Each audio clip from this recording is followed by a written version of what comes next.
MPJ news కి స్వాగతం. వార్తలు చదువుతున్నది మీ మేఘన. గుండ్లపల్లి మెయిన్ కెనాల్ నందు ఇద్దరు విద్యార్థులు గల్లంతు గాలింపు చర్యలు చేపట్టిన అధికారులు. నాగార్జున సాగర్ మెయిన్ కెనాల్ నందు ఈతకు వెళ్లి ఇద్దరు విద్యార్థులు గల్లంతైన సంఘటన సోమవారం చోటు చేసుకుంది.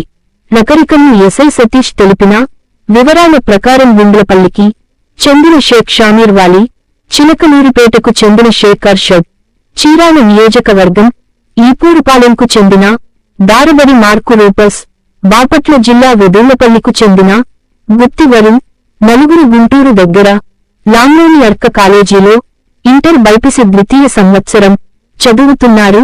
కాలేజీకి దసరా సెలవులు ఇవ్వడంతో గుండ్లపల్లిలోని స్నేహితుడైన షమీర్ వలి దగ్గరకు వచ్చారు. మధ్యాహ్నం సమయంలో ఈతకు వెళ్లడానికి ద్విచక్ర వాహనంపై షమీర్ వలి, మార్కు రూపస్, అర్షద్ ను తీసుకువెళ్లి గుండ్లపల్లిలోని మెయిన్ కెనాల్ దగ్గర వదిలిపెట్టి ఇంటికి వెళ్లి వరుణ్ణి తీసుకుస్తానని వెళ్లాడు. షమీర్ వలి వచ్చేలోపు ఇద్దరు కనపడకపోవడంతో చుట్టుపక్కల గాలించారు.